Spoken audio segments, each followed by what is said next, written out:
Tatiana Zayas. I'm a senior here at Willow Creek Crystal Lake, and I am so excited to be here today. Now today is obviously Sunday, so you already know what that means. It is time for Elevate. If you are watching live right now, feel free to leave us a little chat in the live chat, like a little hey, what's up, and we will greet you back.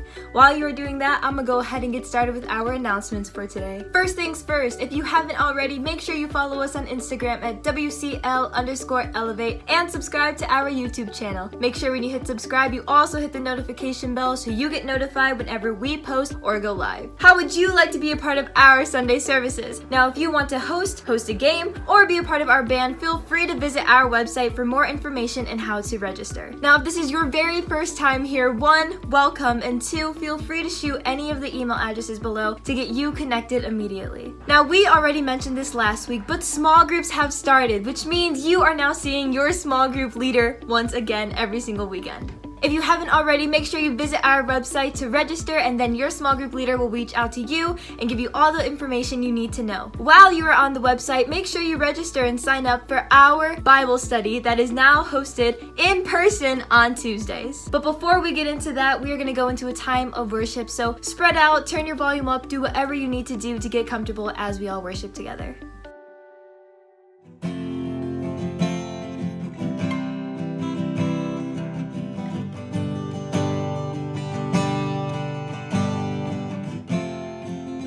Like a river, wash over me.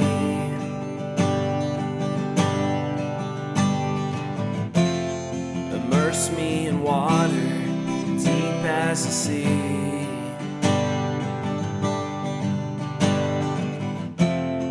Hide me in love, healing's embrace.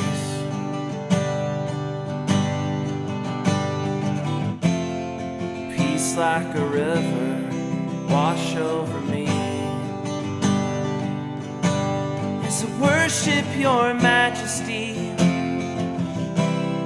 I worship your holy name.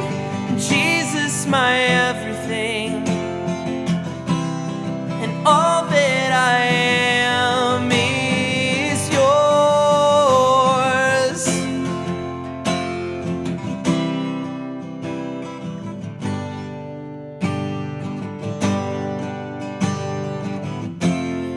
Come, Holy Spirit, rain down on me.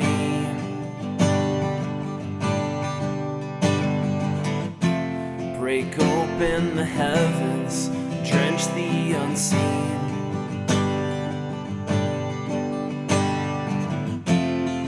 Pour out your presence as I pour out your praise.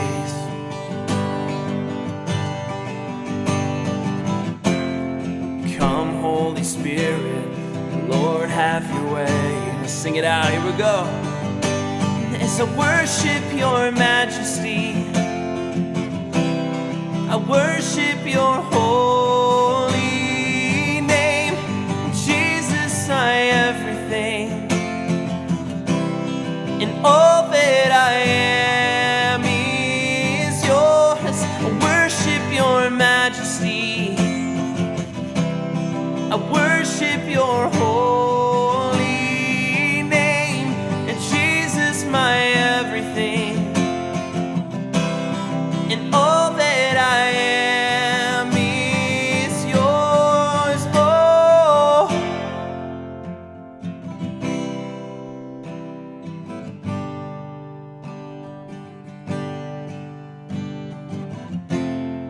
open the heavens, fling wide the gates, flood every heart with mercy.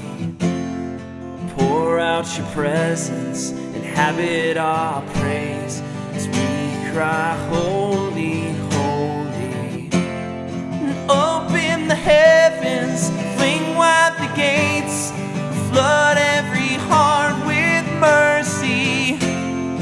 Pour out your presence, inhabit our praise as we cry, holy, holy.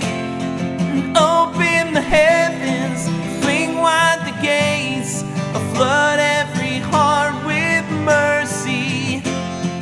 Pour out your presence, inhabit our praise as we cry,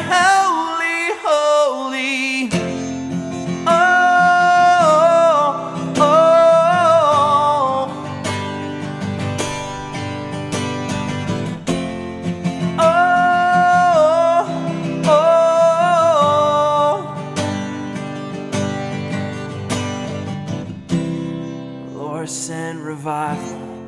Lord, send it now. A move of your spirit, heaven break out. Come now in power and cover this land like you done it before. Won't you do it again? Lord, send revival. Lord, send it now. Move your spirit, heaven break out. Come now in power, cover this land like you've done it before. Won't you do it again? And Lord, send revival. Lord, send it now. A move of your spirit, heaven break out. Come now in power, cover this land like you've done it before. Won't you do it again? And Lord, send revival. Lord, send it now. A move of your spirit, heaven break out. Come now in power, cover this land like you've done it before. Won't you do it again? Heaven break out.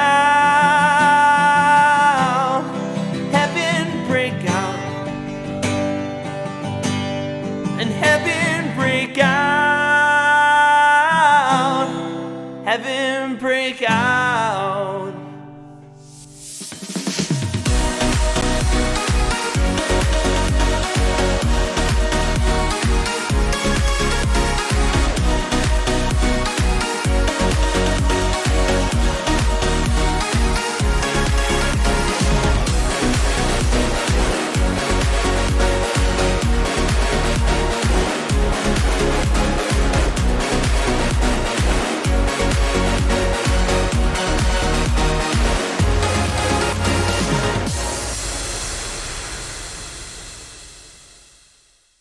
Hey Elevate, it's Josh. Have you ever noticed how much of your day revolves around words? I mean, it's actually a lot, right?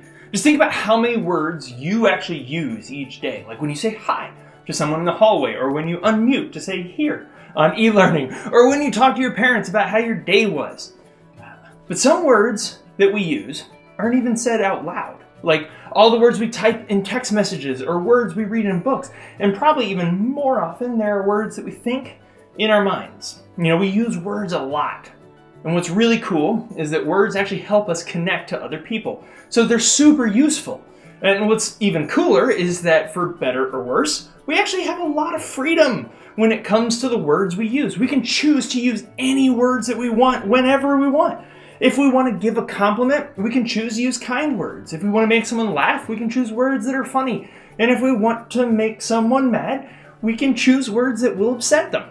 Of course, yeah, okay, there may be consequences for some of the words that we choose to use, like if we call someone a name, or we tell an inappropriate joke, or we make fun of someone who's different, or even use a swear word or two. We might get into trouble or hurt someone's feelings. But at the end of the day, we still have a choice to use those words or not. We still have a lot of freedom when it comes to our words. And I'm not sure if you're thinking the same thing or not, but this makes me wonder, am I using my freedom the best way when it comes to my words?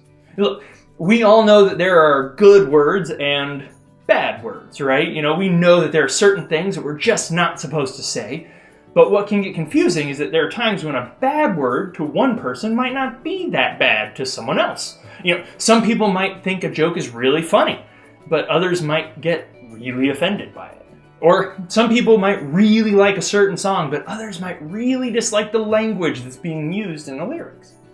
And sometimes it's really hard to know if certain words are definitely good or definitely bad. And besides, if I think the words that I'm using are okay, then it doesn't really matter what anyone else thinks. Right? Look, I know that it can be tricky because a lot of times we don't even think about why we use the words that we do. You know, a lot of us talk the way we do because that's how our families talk at home.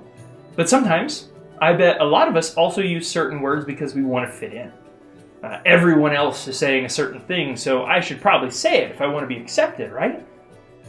And look, I know that when I was in middle school, I was definitely guilty of using certain words that I knew were wrong just because I knew it would make people laugh. But is that really that big of a deal? Well, okay, look, here's what I've figured out. A lot of the time, it's not really the words themselves that are the biggest problem. I think it's the way we use those words that gives them power. So let me show you what I mean. You see this sentence below, right here. I'm going to read it 4 different times. And each time, I think it's actually going to mean something completely different. All right, so check this out. I don't think she should get that grade. I don't think she should get that grade. I don't think she should get that grade. I don't think that she should get that grade. Weird, huh? Yeah, you'd think that since I was using the same words every single time that the meaning would be the same every single time, but it definitely wasn't. In this case, the power isn't necessarily even in the actual words themselves, it's in the way that we say them. See, the way we use our words is super important. And Elevate, we have so much power when it comes to our words. For example, that name that you called your sister, yesterday? Yeah, it wasn't necessarily a bad word, but you knew it would hurt her feelings, so you used it on purpose just to do that. Or maybe that joke you told about that other kid in your class was funny at the time, but when they got upset about it afterwards, maybe you realized it actually wasn't okay. Or maybe that swear word you shouted at the other team, or that song lyric that you quoted on your Instagram, or that nickname you gave the new kid at school, they don't seem all that bad on their own, but when someone heard you say it or saw you post it, suddenly you felt embarrassed. And I think that that's because deep down you may have realized that your words actually have power. And knowing that our words have power means that we can recognize the impact that they can have on both ourselves and others. The words that we use, they can hurt other people. And even if they don't appear upset, and even if you don't mean to, someone could be hurt or offended by the words that you say. See what I mean? Our words actually do have a lot of power. And that's why we need to think about what we say and why we say it. Thankfully, the Bible has a lot to offer in the way of helping us understand the power of our words. So today we're going to be looking at the book of James, which was written by a guy named James. Duh. And that's really cool because James was actually Jesus' half-brother, which means he got an up-close and personal look at the way Jesus lived his life. And so when James writes about the power of words, I think he's someone who we can trust his judgment. Here's what he had to say in James chapter 3, verses 5 and 6. He says, "So also the tongue is a small part of the body, yet it boasts of great things. See how great a forest is set ablaze by such a small fire. And the tongue is a fire, a world of unrighteousness. The tongue is set among our bodies, staining the whole body, setting on fire the entire course of life, and set on fire by hell." Whoa! Okay, that's pretty intense, but I don't think James is actually exaggerating here. I think our tongues are weird and kind of gross, but James is telling us that our weird, gross tongues are actually capable of serious destruction.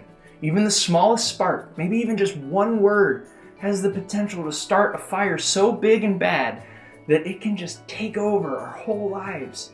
With just one word, we have the ability to bring destruction and devastation. I don't know if any of you have ever seen the damage that a fire can cause, but you can probably imagine how big and bad and terrible it can be. Fires reduce even the strongest structures and the most beautiful landscapes to nothing but ash and rubble. And a lot of time, that destruction causes permanent damage that we really can't undo. And that's why our words are a lot like fire. And a lot like toothpaste. Wait, what is it? No, toothpaste. You know what I'm talking about. Just go with me on this one.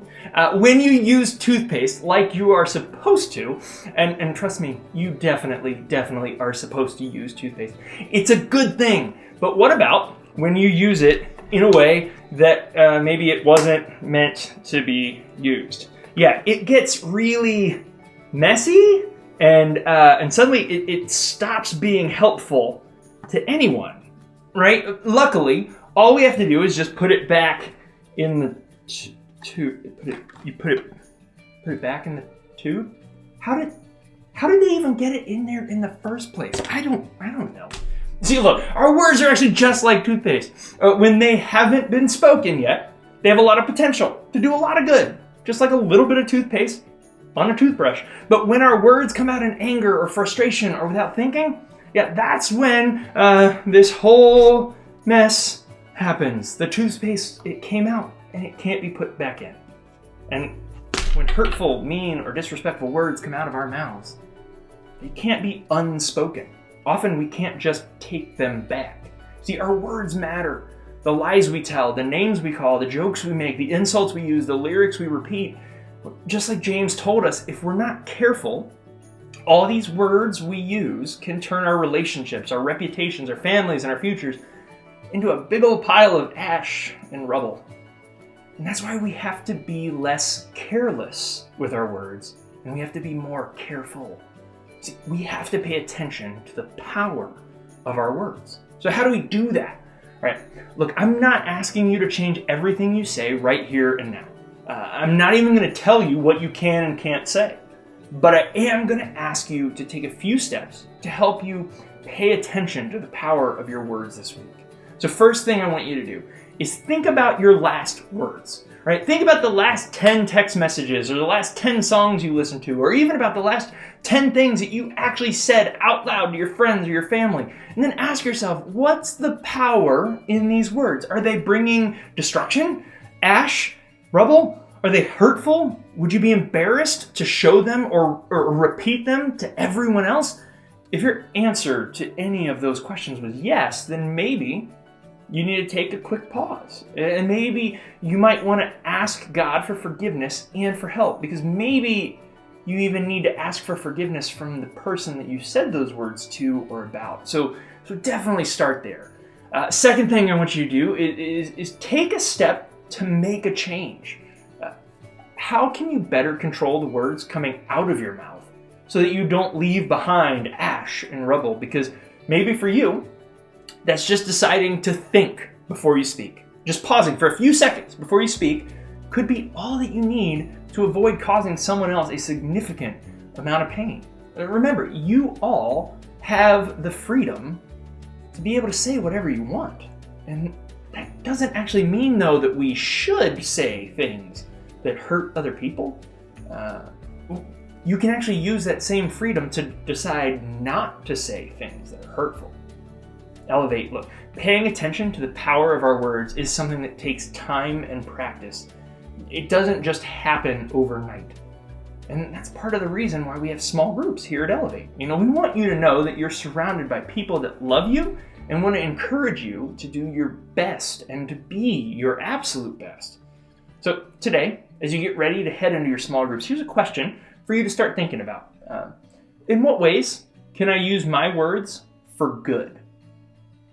All right, Elevate. Hey, it's been awesome hanging out with you. Have a great week. Bye. Hey friends, I hope you enjoyed today's message about words. Our words are so powerful, and honestly, I think sometimes it's so easy just to forget that. Actually, just recently, I even got called out. I'm being too sassy. And I didn't think my words were really hurting, but apparently they were. And I think a hard step in the right direction of choosing kind words and a kind approach is admitting that sometimes we're just not kind. Sometimes our words, even unintentionally or intentionally, sting bad. And when that happens, we're not reflecting Christ the way that we're called to. And so I think Josh did a great job of walking through the power of words and what we can do to change that. And so this week, something I want to challenge you with is, how can you be kind? Kind with your words, kind with your tone, kind in general to your family, your teachers, your friends, your siblings, whoever it is. And maybe intentionally that person that you have a really, really hard time being nice to, talking to in a kind way, not sassing, not teasing, or even thinking negatively about them. How can you change those thought processes and change those words that you use to that person that's exceptionally hard? I think when we start making those steps, those are first steps in the right direction to making those changes within us and really showing people the kindness of God.